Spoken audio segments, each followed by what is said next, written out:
Hey guys, how's it going? Hope you're doing well. My name is Crown, and today I'm going to read you some very interesting stories that I hope that you're gonna love. And now, without further ado, let's go!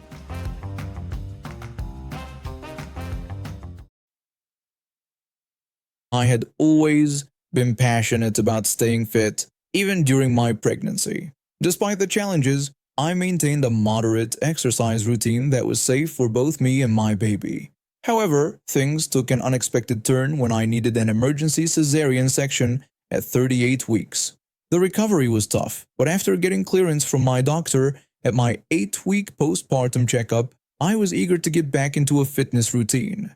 My doctor advised me to take it slow and avoid high-impact exercises, especially jumping, for at least another month.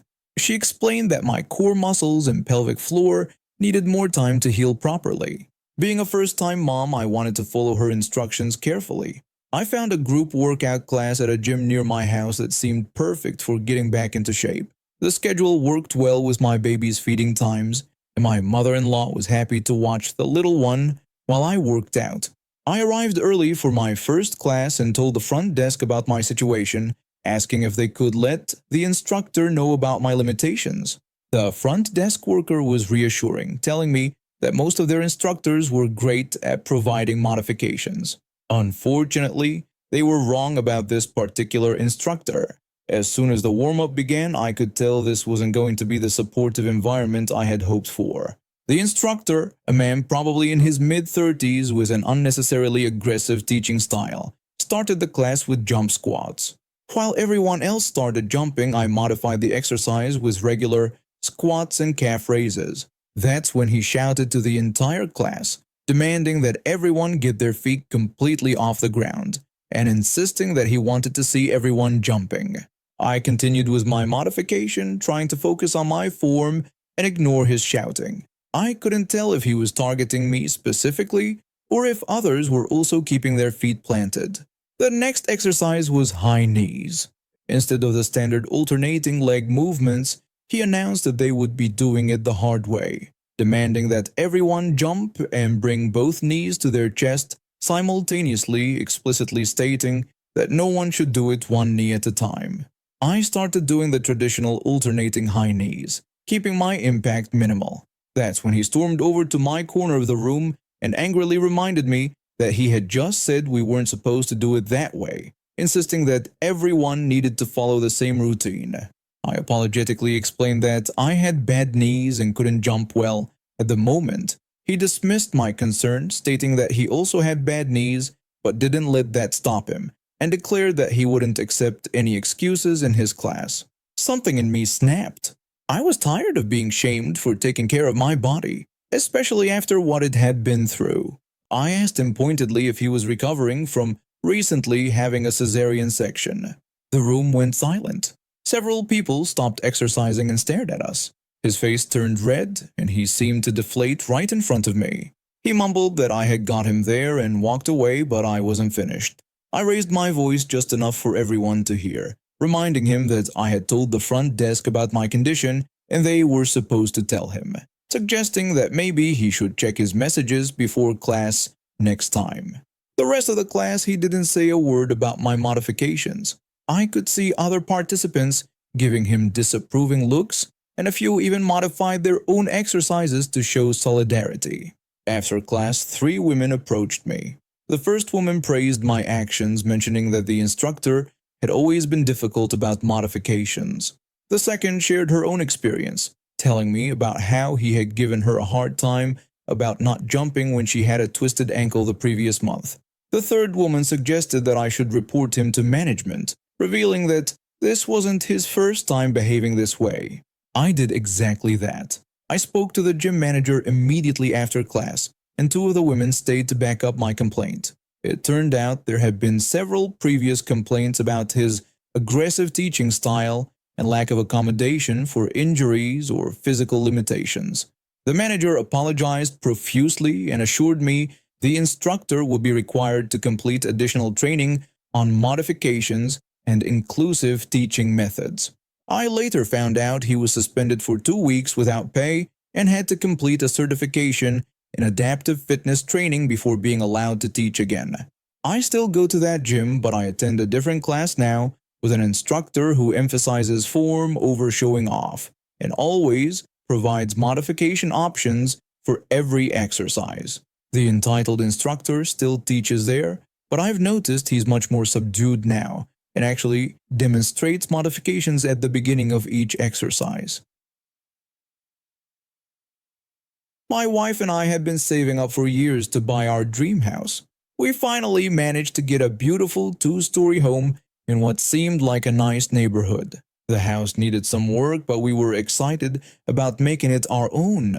The previous owners had painted it this awful shade of brown that made it look like a giant mud pile, so repainting it was our first priority. After researching local painters, we found this amazing contractor who'd been in business for 20 years. He gave us a fair quote and was available to start right away. We chose a lovely sage green color that complemented the other houses on the street while still maintaining its own character. The painter started work early on a Saturday morning. He was about halfway done with the second story when this woman stormed onto our property. I was in the front yard supervising the work and making sure everything was going according to plan. She demanded to know what we thought we were doing. When I asked her what she meant, she announced that she was from the Homeowners Association Board and claimed the color hadn't been approved. I tried explaining that we had submitted the color samples 3 weeks ago and received written approval, but she wouldn't listen. I attempted to show her the approval email on my phone, but she had already stopped paying attention to me. Instead, she started marching toward the ladder where the painter was working on the second-story trim. I called out to her, warning her to step away from the ladder and telling her it was dangerous. She just yelled back that if we wouldn't stop this atrocity, she would. Before I could react, she grabbed the ladder and started shaking it. The painter tried to hold on, but she yanked it so hard that it shifted several feet from the wall. I watched in horror as the painter lost his balance and fell. He tried to catch himself but landed awkwardly on his leg. The crack was audible from where I stood. The painter cried out in pain, saying he couldn't move his leg. I immediately called emergency services while my wife, who had run outside when she heard the commotion, tried to keep the painter still and comfortable. Karen started gloating, saying that's what happens when people paint without proper approval. While I was on the phone with emergency dispatch explaining that we needed an ambulance and police immediately because a woman had deliberately pulled a ladder out from under our painter, she had the audacity to act offended that I was calling the authorities.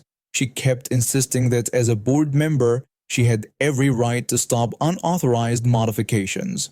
My wife asked her if she was insane, pointing out that she had just assaulted someone.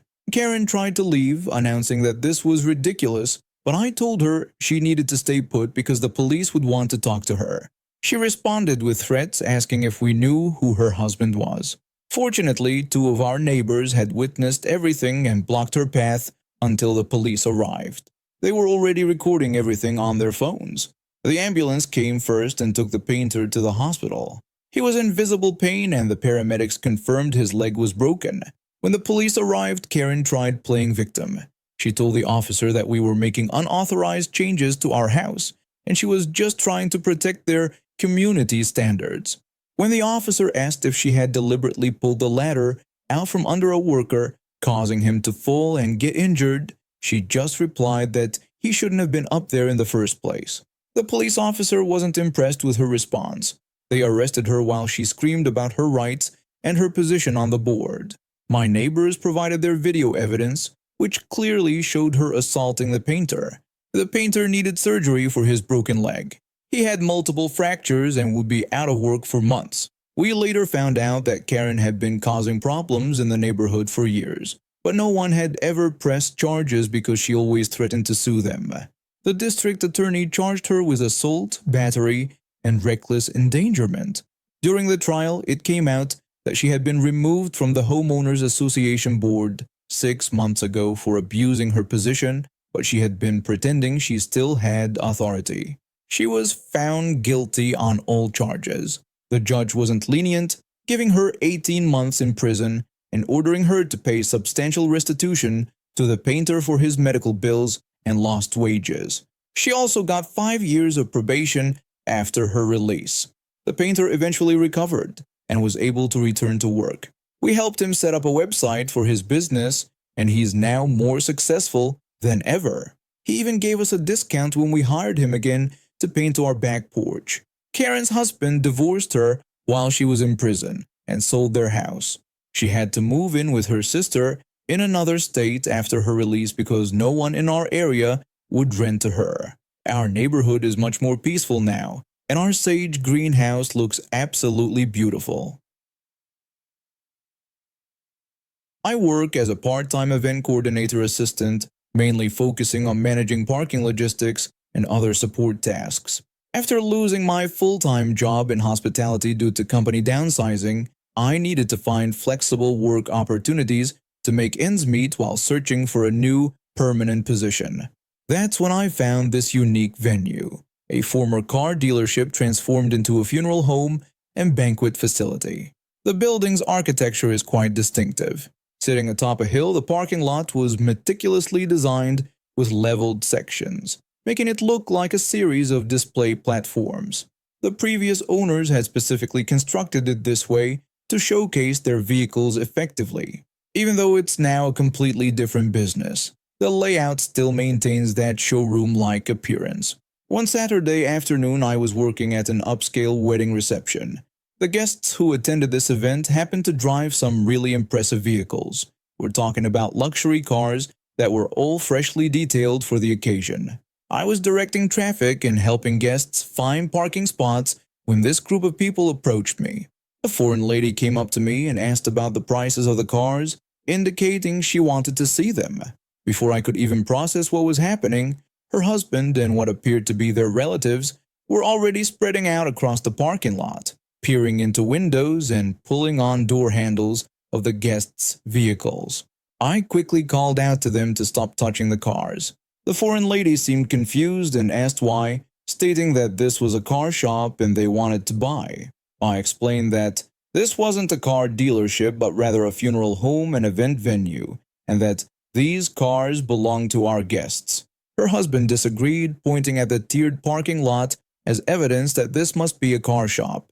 I tried to explain that while it used to be a dealership, it wasn't anymore, and these cars belonged to event attendees. The foreign lady became more agitated, demanding to know why the cars looked like they were on display and why they were all clean. She accused me of lying to them. By this point, some of the wedding guests had noticed the commotion through the venue's large windows. I could see them pointing and looking concerned about strangers examining their vehicles. I warned them that I would have to call security if they didn't step away from the vehicles. The foreign lady demanded to speak to a manager, accusing us of trying to trick customers. I pointed out the sign that clearly stated Memorial Gardens Banquet and Funeral Home, but her husband dismissed this, saying they didn't understand English well and accused us of keeping good cars for rich people. Just then, one of the car owners, the father of the bride, came outside to check on his vehicle. When he asked what was happening, I explained the situation. He told him that this was his daughter's wedding and that was his personal vehicle they were trying to get into. The family finally seemed to understand, but instead of apologizing, they became even more hostile. The foreign lady accused us all of conspiring against them and threatened to report our fake business. I questioned what exactly they would report, that they tried to buy cars at a funeral home. They stormed off. Later that week, I discovered they'd actually filed a complaint with the Better Business Bureau, claiming we were running a discriminatory car dealership disguised as a funeral home. The owner of the venue found it so absurd that he framed the complaint and hung it in the office as a conversation piece. One of the wedding guests worked for the local business licensing department and was so amused by the situation that she personally responded to their complaint with a detailed history of the building's transformation from dealership to funeral home, complete with dated photographs and permit documentation. After 15 years in retail management, I decided it was time for a change. The constant pressure of dealing with impossible targets and corporate micromanagement had worn me down. Real estate seemed like the perfect transition. I could use my people skills while building something for myself. Little did I know I was walking into an even bigger snake pit. I joined what seemed like a respectable real estate agency, investing my savings into the required startup costs and licensing. The broker, a middle-aged woman who'd been in the business for 20 years, initially appeared supportive. There were about 15 other agents in the office, but most kept to themselves, except for two senior agents who always seemed to be hovering around, watching the newcomers like vultures. My strategy was simple. I'd do as many open houses as possible to learn the ropes and meet potential clients. That's how I met the seller of this gorgeous $2 million property. While other agents complained about doing open houses, I volunteered for multiple showings of his house. We built a good rapport over those weeks. One morning, I received a call from the seller that changed everything. He told me how impressed he'd been with my professionalism and dedication, and that he wanted me to handle the listing of his property. I thanked him sincerely and expressed how honored I was to help him sell his home. What I didn't know was that the two senior agents had been trying to get this listing for months. When word got around that the seller had contacted me, all hell broke loose. The first senior agent confronted me, accusing me of stealing their client. I defended myself, explaining that the seller had contacted me after I did multiple open houses for the property.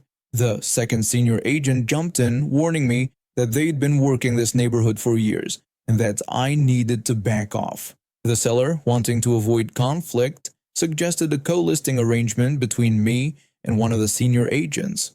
Even though I'd already done 90% of the work, marketing materials, advertising plans, and preliminary paperwork, I agreed to the compromise. The next morning, I received a call from the broker while driving. She immediately launched into firing me, claiming I wasn't a fit for the office anymore. When I asked for a reason, she started yelling about how I was never in the office, wasn't producing, and made other agents uncomfortable. I pointed out the logical fallacy in her argument. How could I make anyone uncomfortable if I was supposedly never there? That didn't make sense. The call dropped, and when she called back, she was even more enraged. She started berating me for questioning her decision when suddenly there was a loud crash. She exclaimed that she'd just hit another car because she wasn't paying attention and had to go. That could have been the end of it, but these people had pushed me too far. I did some digging and found the accident report. I reached out to the driver the broker had hit. I explained that I was on the phone with her when the accident happened, describing how she had been screaming and not paying attention to the road. I offered my phone records and to testify if needed. The driver thanked me and mentioned their lawyer would be very interested in this information. But I wasn't done. I discovered that one of the senior agents was illegally soliciting real estate clients at her full-time job at a major corporation. I sent an anonymous email to her general manager and the head of human resources with proof of her activities. She was promptly placed on administrative leave. The other senior agent, who'd gotten the full listing after I was fired, proved his incompetence spectacularly. The seller had specifically instructed that the pool pump needed to remain running during the cold weather. Despite these clear instructions, he turned it off during a cold snap when temperatures hit 30 degrees. The pump seized up completely, requiring expensive repairs. The seller was furious, emphasizing how crystal clear the instructions had been. The final nail in their coffin came when I consulted with a lawyer about the harassment and intimidation I'd experienced. The lawyer sent a detailed letter to the agency's corporate office outlining potential legal actions regarding workplace bullying, harassment, and wrongful termination. The corporate legal team responded by offering a full refund of my startup costs to resolve the matter amicably. I agreed to accept the refund but insisted on written confirmation that the broker and those two agents would be investigated for their conduct. They agreed. 3 months later, I learned that the broker had been demoted and the two senior agents had been forced to transfer to different offices. I started my own independent real estate business, and guess who became my first client? The seller with a $2 million house, who'd fired the incompetent senior agent and tracked me down. He admitted he should have trusted his initial instinct and given me the full listing, then asked if I'd be interested in representing him. I happily agreed to help him sell his home. adding with a smile that this time I promised the pool pump would stay on.